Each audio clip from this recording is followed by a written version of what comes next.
What is going on, everybody? It's KB. Before the episode starts, make sure you go check out StreamerSZN's brand new theme music. That's right. We have full-time, brand new theme music thanks to the newest homie and newest member of the music side of Underground Sports Philadelphia homies. That is Mobley. Stay Volk. His new single is out now. It is linked in the description on YouTube, and you'll be hearing it on audio until we can figure out if we can play it on video on StreamerSZN episodes from here on out. That's our new theme music. Stay Volk. Go download it now wherever you get your music, and go check out the music video on YouTube. But now, let's get into the episode of StreamerSZN. Philadelphia, baby, you're gonna love it. Best sports fans in the world. Actually, the worst, but that's what makes them the best. Are we like Slim Shady, Eminem even? Because guess who's back?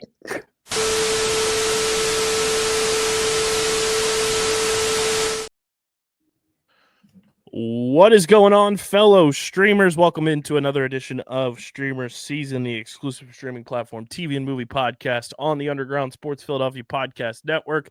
KB and Christian coming at you. Harrison is currently en route to Oregon for his brother's college graduation. So he is out of office, as the kids say. Plus, he just started his new adult big boy job. So he will be joining us once he gets back from all of that and kind of gets everything in order. But we got a fun one. He's abandoned us, Kyle. He's time slipping with Dylan. Oh no, not again. We got a fun one. We're gonna break down The Last of Us just as a whole. Now that the season has come to a conclusion, kind of give our thoughts, takes. Now that the dust has settled a bit, Netflix TUDUM has happened, and a whole lot has surfaced from that. Plus, we will talk whatever the hell else comes across the docket. And I just hope everyone stays in tap to our social medias, because without saying too much,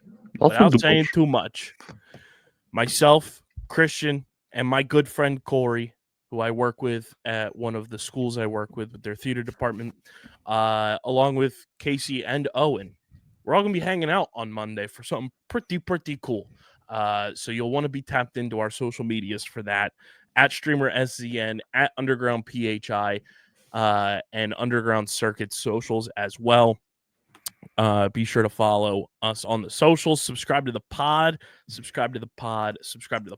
Apple, Spotify, wherever you get your podcasts in audio form.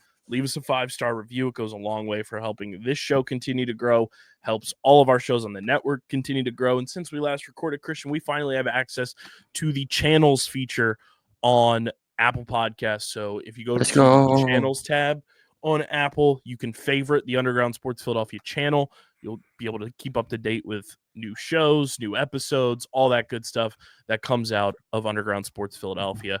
And subscribe to our YouTube channel, youtube.com/@Underground Sports Philadelphia. We are currently at 1,074 subscribers. So leave a like on the video, drop a comment in the comment section, click that bell icon so you know whenever new videos go live. And of course, subscribe to the channel. Christian, let's get into it. Let's go to the evil spore land of The Last of Us season 2. We're going to the fungi zone. The fungi zone is back. Season 2 has come to a close. It's a pretty hot topic in the streets of being a disappointing season of television, from HBO standards, from The Last of Us standards, from what we got in season 1 to where we are now. From standards. Now that the dust has settled, like watching it, I enjoyed watching the show. It's not like it wasn't an enjoyable watch, but very confusing in those final 2 episodes in particular. One, why this was only a 7-episode season, and 2, why did they blow the budget, presumably, on episode 2 and a giant fungi crash mob in the snow? Okay, those are my questions. Okay, so here's the thing. He says famous last words. From talking with my friend who played the games, and he's, for like a better phrase, fuming at this season. Mm-hmm. The game is very much split, and this is where we wish we had our friend who's stuck to time slipping right now. Yes. Either one of them. Sure. The game is split in half to where kind of half is following Abby, Mm-hmm. which is going to be the next season, Correct. and half is following Ellie. The problem with this season, and this is a complaint we've had with multiple shows, they're doing so much filler, so much ungodly amounts of filler, and nothing happens. That's the biggest sin. Like you are, it's so bare bones. It's you can feel them trying to stretch it. You can feel them trying to stretch it for another season. And that, I think, is more than anything the sin of this show, is that they took something that I thought was pretty good in the first season, and then they were just like, so how long can we make this go? So, like, how many seasons can we get out of this? And they just gave us basically a nothing burger of a season. Yeah, like, it was a season that, like, had moments where you were like, oh shit, like, this is The Last of Us that we got in season 1. This is very fun. This could really go somewhere. And then we have Nothing. moments that's a whole town hall scene. We have moments that it's just like, what was the point of this half of an episode, 3/4 of an episode? Lot of questions coming out, and I totally understand. Like, I didn't really like do too much like full blown like looking into the season before it started, but I knew season 3 was happening going in, which is also why I was perplexed. Like, why are we only doing 7 episodes? Yeah, it's Like, this season could have easily, like, the HBO now HBO Max again. Like, they are we'll get to it. they are like fully known for having that, and we've talked about this a number of times on this show too, like, knowing they have that Sunday night viewing television show, whatever it may be. That's their staple, institution of television, is having that big box office-y Sunday night staple show throughout a calendar year. Yeah. The Last of Us has such a dynamic cast, so many big names, a great storyline. You're telling me that the showrunners and the people in charge couldn't have gone up the chain and said, hey, we want to do 10, 11, 12, 13 episodes. Give us the budget for it. HBO would have been like, yeah, sure, because you're our Sunday night show. Can I interest you, and Kyle, I want to pressure you into watching this show, The Pit, which was literally a 15-episode season. What was I talking to that? Oh, Steve McAvoy. He watched it. The Pit rules. But yeah, it's like, why? I don't get, and this is across almost every streaming platform too. I don't get the fear in having a long season of television. I think the biggest, and by fear, long, I mean, like, I'm not talking like what we had when we were growing up, where like some shows were like 24 episodes. Like, I don't get the fear in like having a 10 to 12 episode season of TV and that being a bad thing.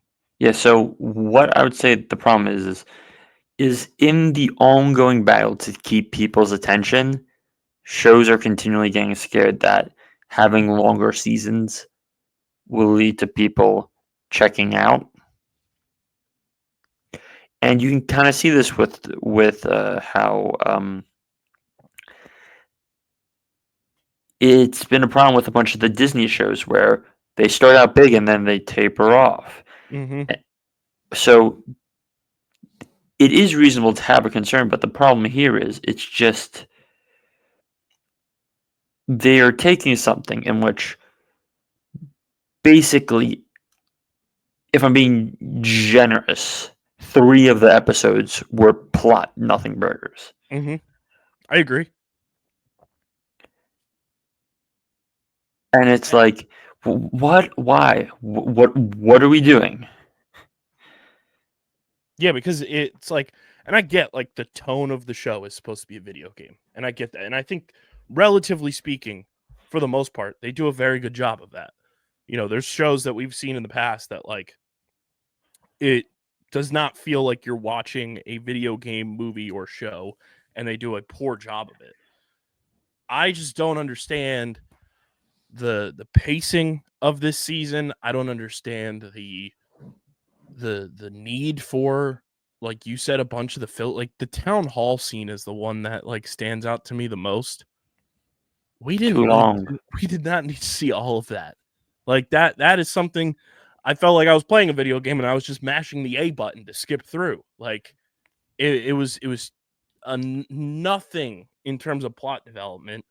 And I know a lot of people online were talking about the last 2 episodes too, where there were no clickers whatsoever in the final 2 episodes, See, which like I was fine with. Like I thought the last 2 episodes, like while there was some like, for lack of a better term, like hiccups in like the plot development to get there, I didn't hate the last 2 episodes. I mean, this is what some people would call the problem with The Last of Us. It's a show without any clickers. Like, they almost never use them. Mm-hmm. And given that that's such a core thing in the game, that people rub up against that, I'm indifferent to it. Where it's like when they're there, it's great tension. And I don't remember if we talked about the scene where Ellie and Dean are first getting into Seattle before Jesse rescues them. I'm like, nope, nope, nope, nope, nope, No, nope, thank nope, you. nope, nope, no, thank you. I'm good. I'm good. I'm Don't good need on this. that, Chief. Yep. No, thank you. And like they introduced the I forget the name of them, like the cult people. Oh, so it starts with an S, Yeah. but that's not important right now. I get the introduction of them because they're a part of the game as well. But like the introduction of them was a very weird way to do it, in my opinion. And then just the way that they were a part of the plot was very strange. It felt forced almost. But yeah, I mean, and again, I didn't hate the season. I was just like, it feels like it was missing a lot of what could have been. Yeah, like It this felt season. incomplete. Well, yes. I mean, it did feel fully incomplete, and it wasn't satisfactory at all because they gave us nothing. It's Mhm. they they barely give us story beats to begin with, Right. and then they're just like, okay, guys, we're gonna take 2 episodes to actually get to Seattle, Mhm. and then when we get there, we're gonna spend an episode doing relatively nothing. Then we're gonna kill the one girl, and then we're getting a flashback episode, and then we're having the finale. It's like what? It's it's an utter mismanagement of pacing. It's Yeah. an utter mismanagement of pacing, and this is probably some of the most disappointed I've been for a show in a while. Is it more disappointing than Secret Invasion? No, because Secret Invasion was an abject disaster. Agreed. Like the good thing about The Last of Us is it still technically had its like strong technical floor. Mhm. The problem with Secret Invasion was you had an interesting pilot, and then the bottom falls out entirely in every form. I also think with like, and I knew it was coming. I think you for no pun intended here, you killed off a lot of your viewing audience by killing Pedro Pascal as early as you did. Yeah, so the problem there is, again, from talking to my friend, it took them it took them an hour 40 minutes to do that, Mm-hmm. and that's the inciting event of the entire game. And so I would argue they both waited too long,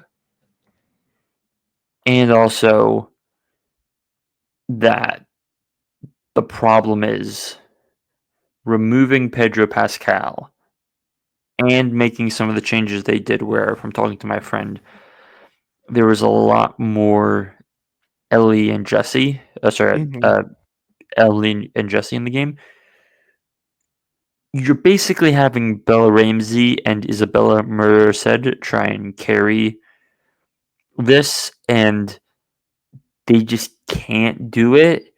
Yeah. And then as soon as you even get a morsel of Jeffrey Wright, he's like wiping everyone off the screen, and it's just, you're like, oh, this is a real, like, this is a grade A actor who really doesn't even have to truly interact with anyone, but even when he does in the final episode, you can feel the weight. You feel some level of connection. You feel a depth of experience. Whereas, Mhm. and this is nothing against Bella Ramsey, but it just didn't. There was something about it with her where it just didn't click. As soon as you remove Pedro, because in that flashback episode, I was like, oh right, this is what it feels like to have like functioning dynamics among characters in the show. Mm-hmm. And then as soon as we went back, it was like, oh, this is like a real, like, kind of one note Ellie thing And in the I even finale.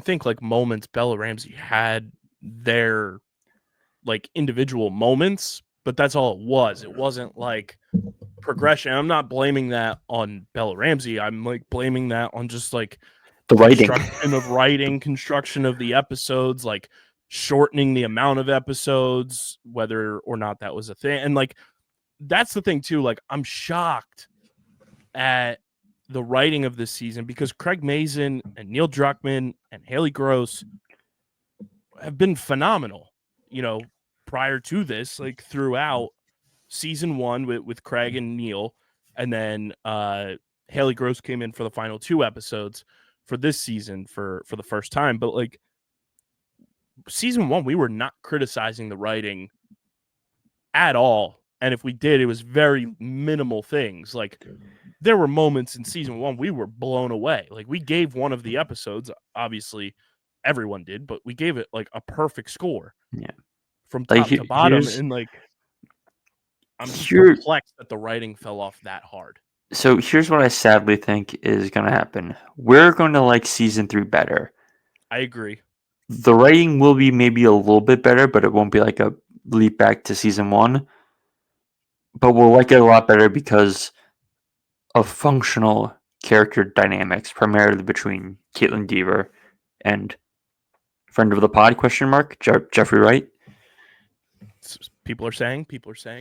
And that's my thing too. Like people were like, because she didn't look like Abby from the video game, people were like bashing. Look doesn't matter. No. Tom Cruise played Jack Reacher, and Like and that first Jack Reacher movie, it's a lot of damn fun. It's a guilty pleasure movie of mine.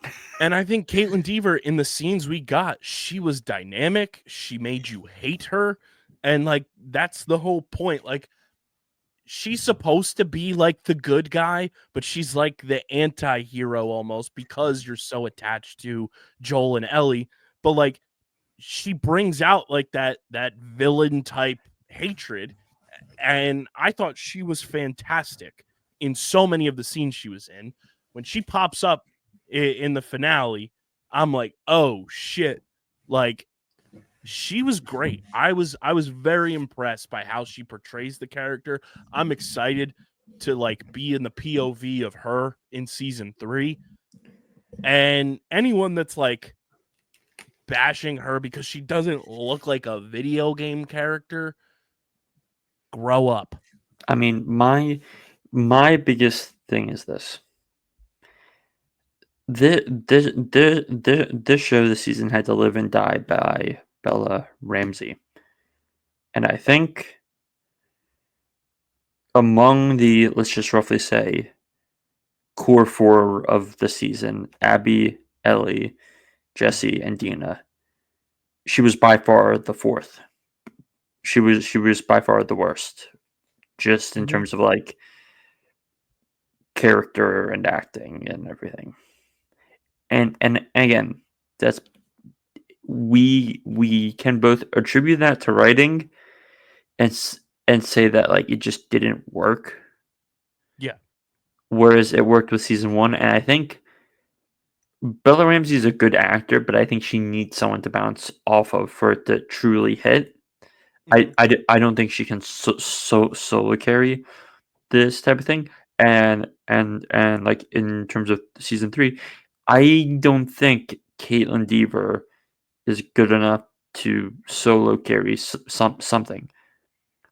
Do I think Jeffrey Wright can? Absolutely 100%, but you can't build a ship out of Jeffrey Wright. Right. Unfortunately, Jeffrey Wright is now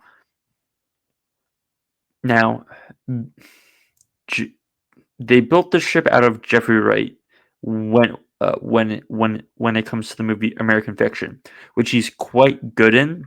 Mm-hmm. But when I say build the ship out of Jeffrey Wright, I don't think you can sell a show on Jeffrey Wright. I agree. As great and as underrated of an actor as he is. Yeah. Like one of the great character actors, just going around and popping up in Wes Anderson movies and popping up in Highest to Lowest, which I've seen a test screening of, and he's quite fun in it, and Denzel's quite fun in it, and A$AP Rocky's interesting in it. I can't wait for us to talk about that later this summer, coming to Apple TV. But yeah, like I think our conversation on Last of Us is trying to kind of start a circle at this point where we both just feel like this season was a massive step down, but we both realize the complicating factors of that, and are hoping that the next season, whenever it comes out, 2 years, 3 years, God forbid it's that long from now, that it's closer to what it is, and then from that point, it should hopefully just be the end, because I think I saw Craig Mazin like try and talk about a fourth season. I'm like, no, stop, just stop. Like this realistically, this should have been a 10-episode season with basically you're splitting it down. You're basically splitting it down the middle. If you want to do season 2 part 1 and season 2 part 2 and do the whole Netflix Stranger Things bullshit that they do, and then you have the first half of the game and the second half of the game with the different point of views, sure, fine. This 7-episode and watch will be like some 6-episode thing. It's like, what?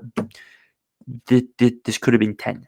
This could have been 10. 100%. Like if they didn't blow the budget on having this big old, town hall crashing into, the fortress scene with all the clickers coming up from underneath the snow, because that's where a majority of the budget went, just based on the CGI and makeup and everything for that.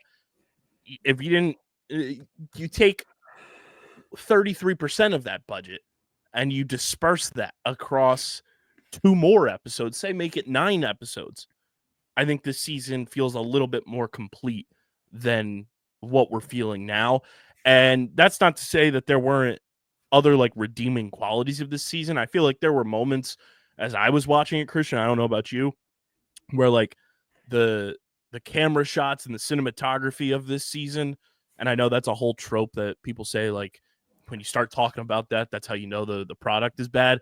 But there was moments where I felt like I was directly playing a video game while watching TV, and that was a very cool experience, when you have the clickers going up against the chain link fence and everything, and you kind of feel that claustrophobic feel, there was a lot that I was impressed with like just camera work and a lot of like the the nuances that made it feel like a video game, but you were watching TV, that made this season enjoyable. There was obviously parts throughout the season that were very, very good.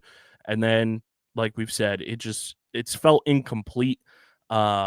Season 3, we'll see where it takes us. But Christian, for a little reminder, you, myself, and Dylan back in 2023, across the board, clean sweep, a 9.6 for season 1.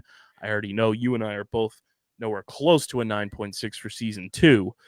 Where do you have this season of The Last of Us kind of ranking in our TV and movie show rankings, Doc? I don't know how harsh is I don't know how harsh is too harsh. Like, can you give me some of the stuff I've rated in the 5s and the 6s? Yeah, That's and I where my mean, for head's sitting. reference, your highest rated show of the year so far of the things we have is you gave an 8.2 to Daredevil. You gave Echo a 7 out of 10. You gave The Sympathizer a 7.8 out of 10. You gave The Acolyte a 4.4 out of 10. You gave Squid Game Season 2 an 8.6.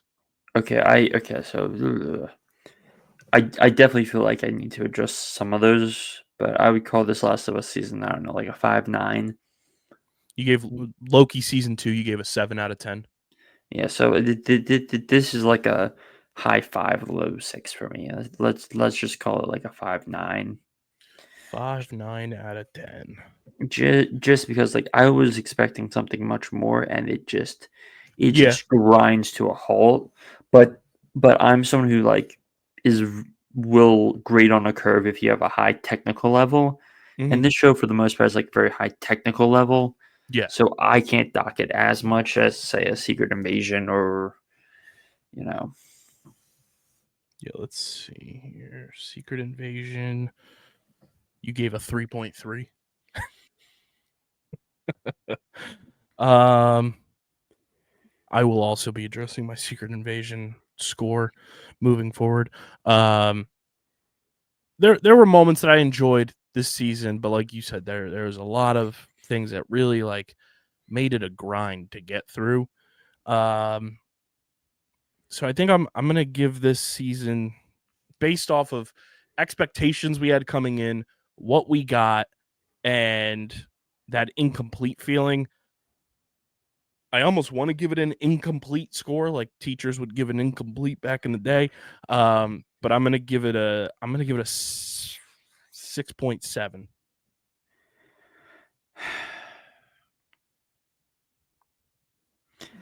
Either way, underwhelming. Which we will also get Harrison's score because I know he will be binging it now that it's all out. But for now, our scores combined add up to a 12.6 divided by 2, gives The Last of Us Season 2 a 6.3 out of 10 on the grading system. Not ideal. Not ideal. And I think, it's also a sign that we're not the only ones who feel this way. There's a lot of people out there who feel the way we do, that feel even worse about the way this season went. Yeah, And I think these like Druckmann and Mason will hear that, they will address it, and they'll attempt to level up to get as close to where season 1 was as possible. I would hope so. Agreed. So let us know in the comment section how you felt about The Last of Us Season 2, where it comes in on your grading scale, and if you also feel as incomplete as Christian and I do about this season. But before we keep it pushing, I want to talk to you guys about our awesome merch partners at PHI Apparel Company. Guys, there's no better way to stand out in the crowd, whether you're going to a movie, Netflix, and chilling, hanging out with your people, than with official StreamerSZN merch. You guys can go to PHI Apparel Co., which is phiapparel.co. Check out the official StreamerSZN shirts and hoodies. Fill up your cart. And when you go to check out, use code Underground to get 10% off your next merch order from our awesome pals at PHI Apparel Company. Again, that's phiapparel.co, code Underground to get 10% off your next merch order from the official merch partner of StreamerSZN, PHI Apparel Company, and stand out in the crowd with the official merch partner of Underground Sports Philadelphia. Christian, one of the big upfronts of the year has happened.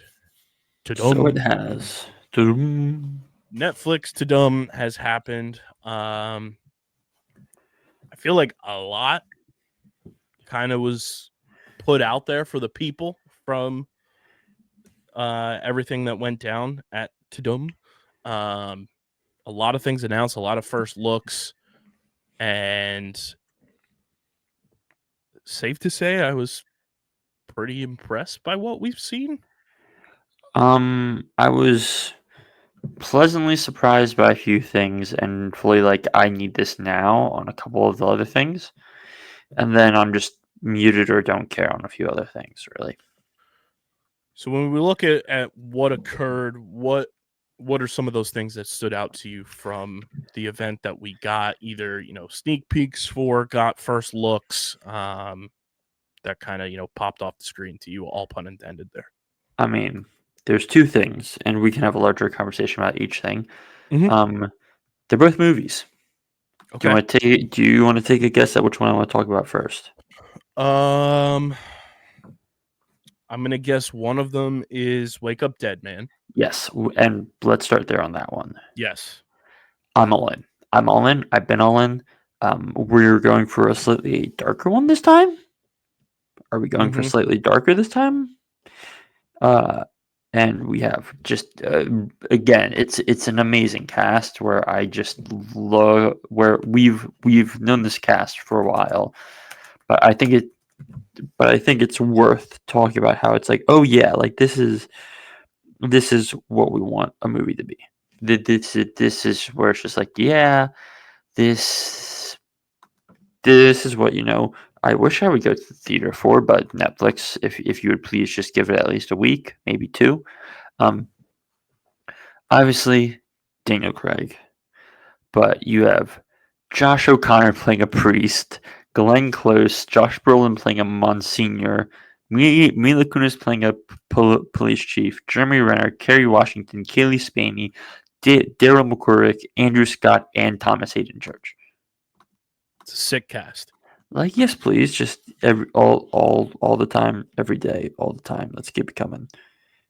Yeah, like, this is a movie too that like Knives Out is like this universe, for lack of a better term. Like so many people love this shit. I just don't understand why. Like you said, give it a week, give it 2 weeks, and like I feel like it would crush. Dude, no. So if we literally look up at what was the second one? Oh, Glass Onion. Glass Onion box office. They literally gave it 1 week, and it made $13.28 million. Pretty good. Pretty good. Like pain. I don't understand why.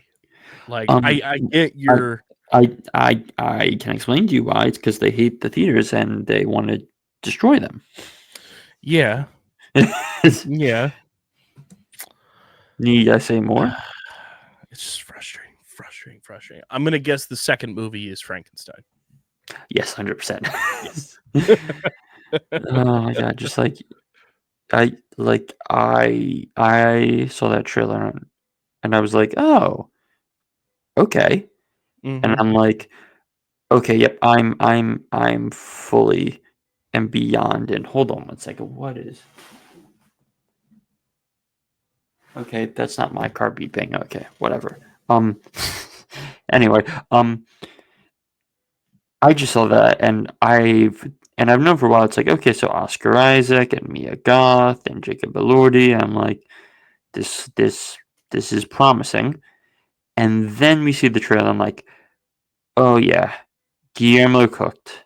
Mm-hmm. And pair that with the rumblings of IMAX trying to get their hands on this movie for a small, potentially short IMAX run. Like, I need it. I need it now. I need this. IMAX, Netflix, please play ball. You're already playing ball with Greta Gerwig. I need you to play ball with this movie. Mm-hmm.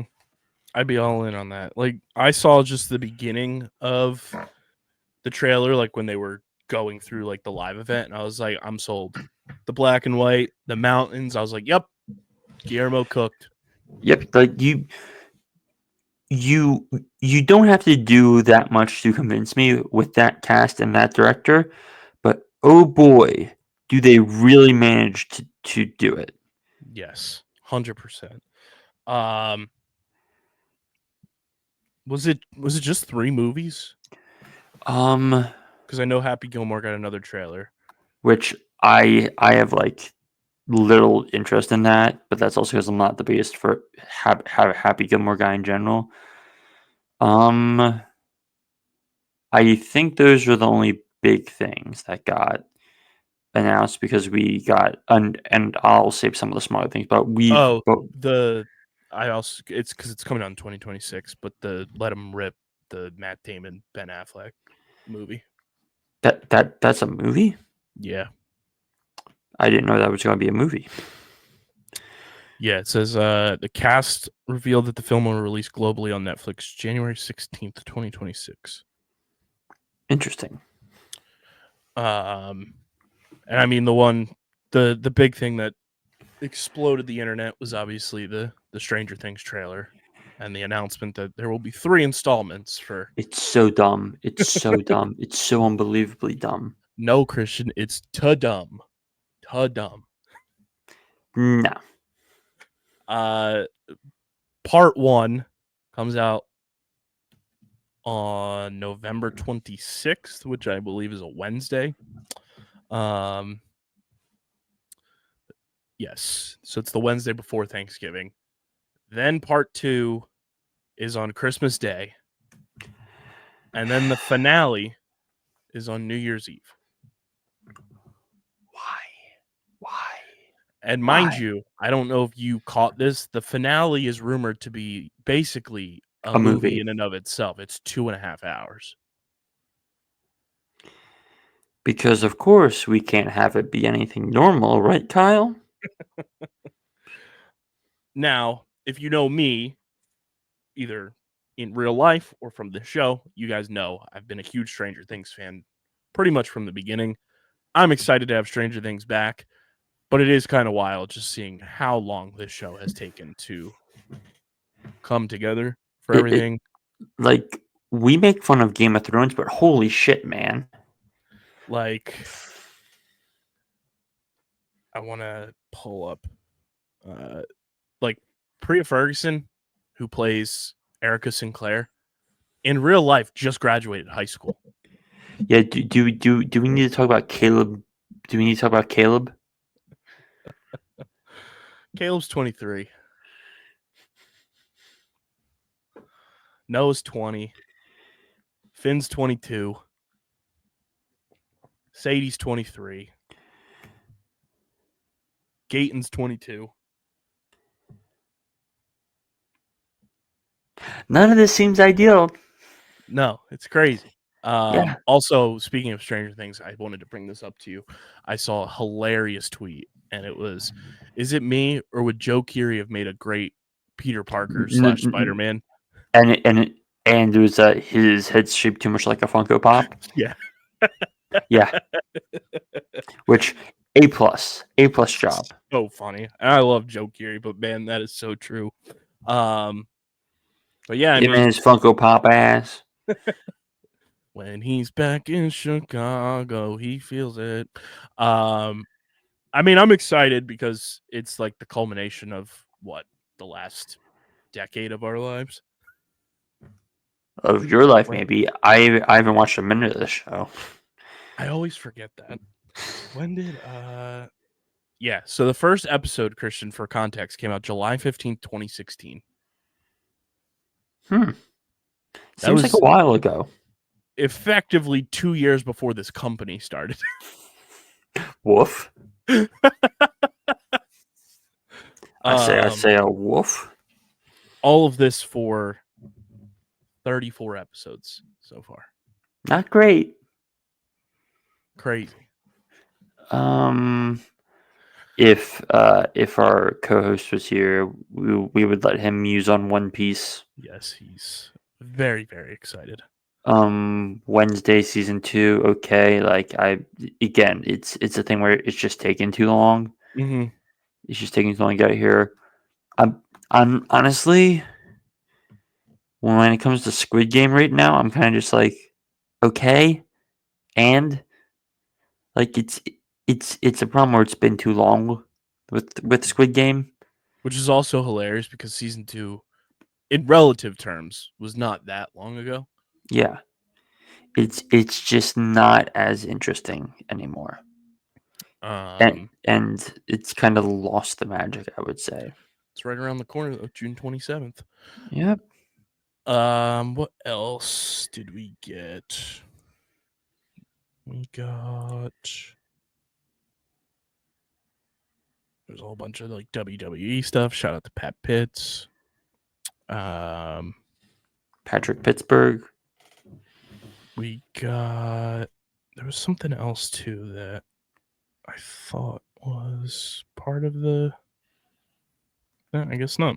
But yeah, I mean, overall, I think they did a great job of like the delivery of everything. Like this was like one of their better.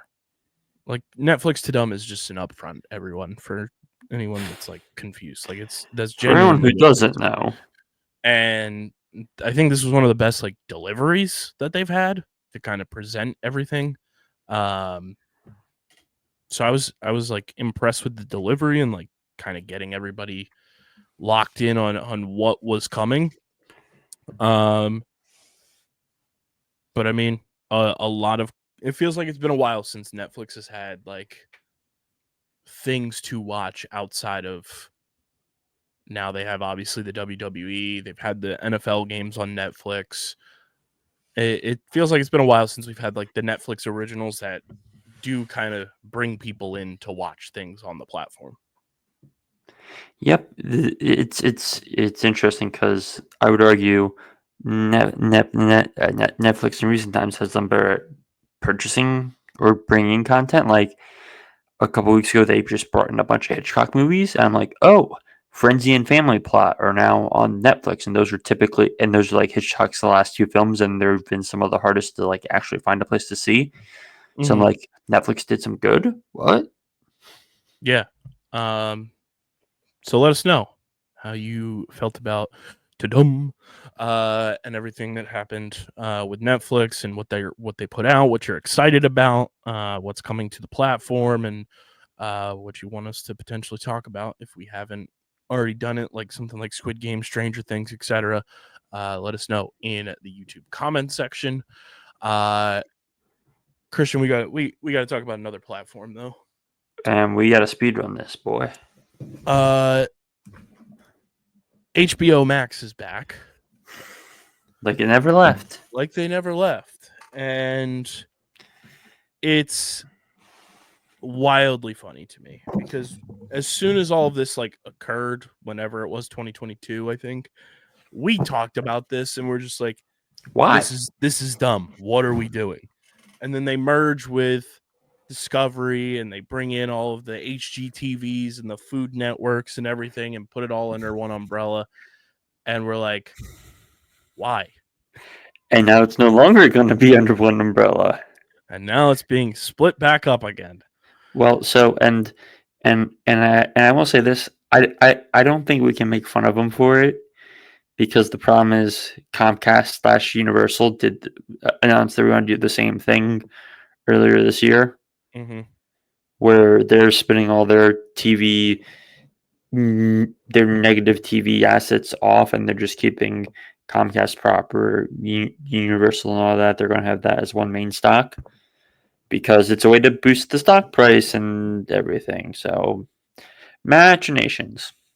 Someone quote tweeted the Variety article with a picture of Nathan Fielder. It's like the plan: merge two successful companies, HBO and Discovery, into one company called Max. Change the name and logo 4 times until everyone is constantly laughing at us. Then split back into our original 2 companies so everyone thinks we're geniuses.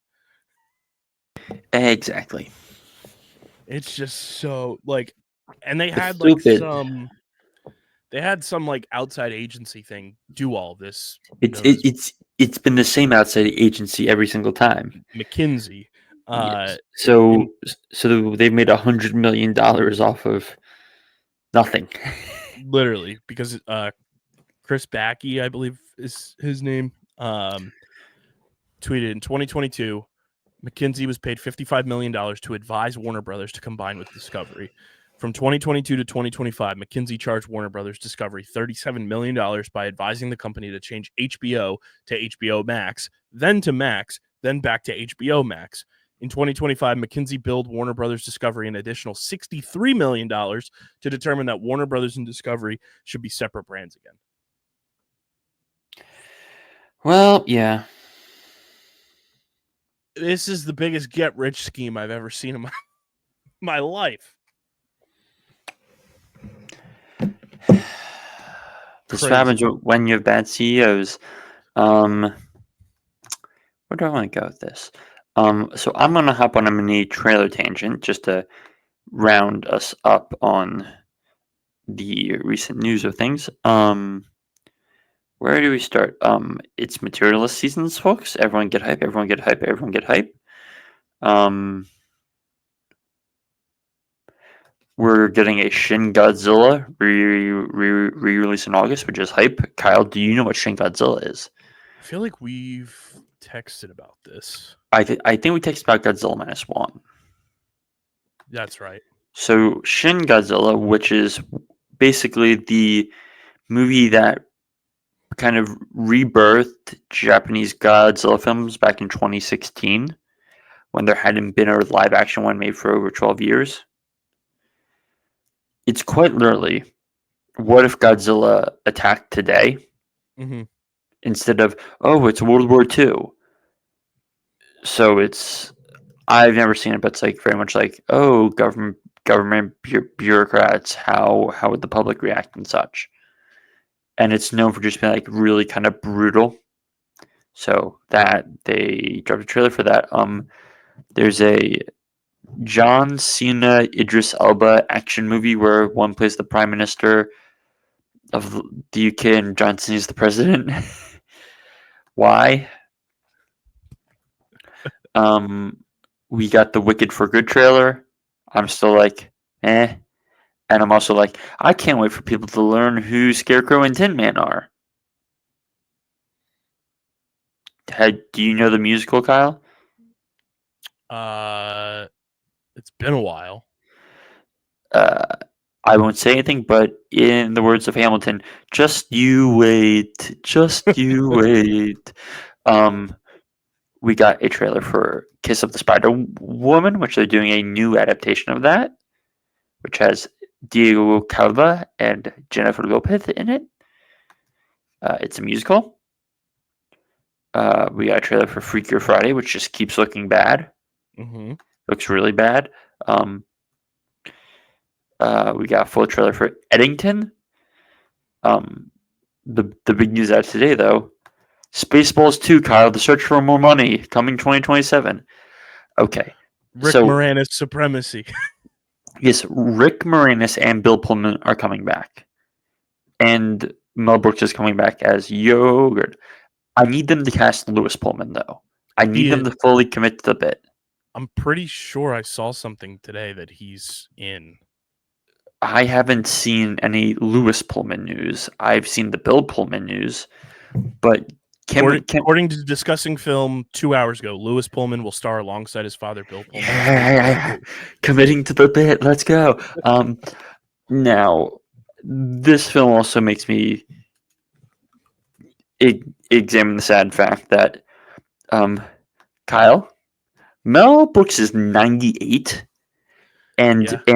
and if this movie is supposed to come out in 2027, if he's still alive, he'll be 101. It's crazy. I Mel, please stay alive, man. Please, man, please, So please. I don't die on me, Mel. God damn it. someone said it would be hilarious if Lewis Pullman plays a parody Kylo Ren. see, I here's how you know this probably means so much to people. Rick Moranis is coming out of fucking retirement. Yep. This man has been MIA for what, 20 years at this point? 20 plus more?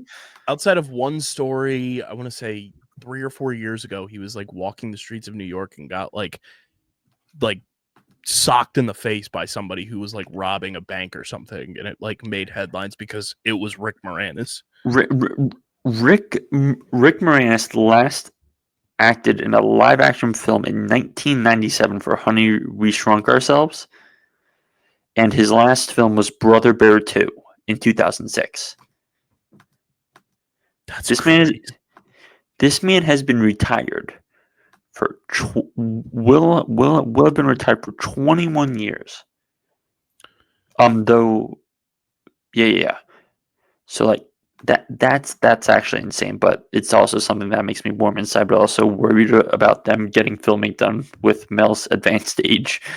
Yeah, it was fall of 2020. Rick Moranis got sucker punched in the streets of New York, and that like made headlines because it was the first time anybody had like heard what Rick Moranis was doing since Brother Bear 2. But Kyle, most importantly, the big news from yesterday: Superman tickets are on sale. That they are. And I have my tickets booked, but I have them booked for a very special place because I will be out of the country during Superman. But where will I be out of the country? I'll be out of the country in London. Oh, I thought you were going to be on the planet Krypton. Oh, no. Well, I may very well be on the planet Krypton, where I have tickets to see it in what's considered one of, if not one of the 2 or 3 best theaters in the entire world, the BFI IMAX. Heyo. That's sick. Yeah. So, and we also got news since we last recorded. Avengers Doomsday has been postponed, and I think we have our reason why. Because they're playing in the sands of Abu Dhabi. Not even that. I think it's because Vanessa Kirby's method acting. Oh, right. That she's pregnant. Right, I forgot. So that makes a whole lot of sense why Doomsday got pushed. If I had to guess. Friend of the pod. friend. Congratulations, Paul. My dear good personal friend Paul Rabel and his fiance Vanessa Kirby on their pregnancy. Paul, all due respect, you're fucking with the Dune Messiah release date, and I'm not appreciating this right now. Congratulations, but I'm not appreciating this, okay? Emphasis on the fucking. Paul, yeah. I love you.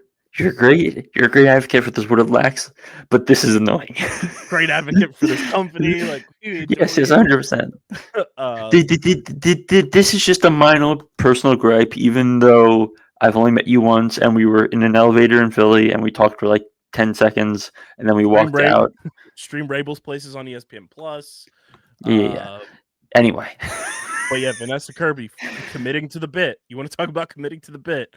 Will they cast Baby Rabel as Franklin Richards? Let's find out. Coming up next on First Take. I feel like not a lot of people have been talking about the fact that Vanessa Kirby is pregnant. Like, I felt like it lasted like 4 hours. So I think it's because like she like very much isn't social media and public facing, so like that's part of the thing. And also B, it's like I legit don't think people know that she's engaged, because if you even look on the Wikipedia, it doesn't say she's engaged. So it's like, And then they're it's like, "Mm." and then on the flip side, because I'm in that realm, I feel like nobody in the lacrosse community has been talking about the fact that Paul Rabel is going to be a dad. Daddy Paul.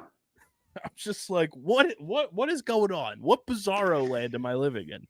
But yeah, it should be a fun next couple of weeks. We got a lot of movies coming to the theater.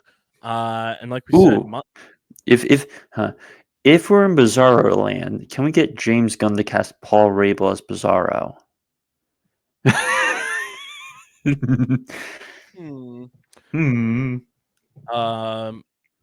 Like I said, Monday's gonna be a pretty fun day. Be sure to follow us on the socials, because we are going to be doing some very, very fun stuff. Which is gonna be awesome. I'm very excited for it. Subscribe to the pod, Apple, Spotify. Follow us on the socials at StreamerSZN. Subscribe to the Underground Sports Philadelphia YouTube channel, youtube.com/@UndergroundSportsPhiladelphia. Leave a like on the video, drop a comment in the comment section, and click that bell icon so you know whenever new videos go live.